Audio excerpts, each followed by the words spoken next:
Hey guys, in this video we're going to go over how to turn on Wi-Fi calling on Verizon.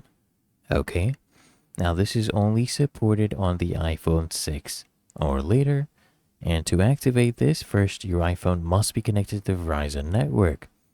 Right, now we have that out of the way. What we need to do is from the home screen and navigate to the settings, go click on Wi-Fi, tap the Wi-Fi switch to toggle it on. And then I want you to tap the preferred network, enter the password, and then tap join. And now you can make and receive calls over Wi-Fi even outside the Verizon network coverage area.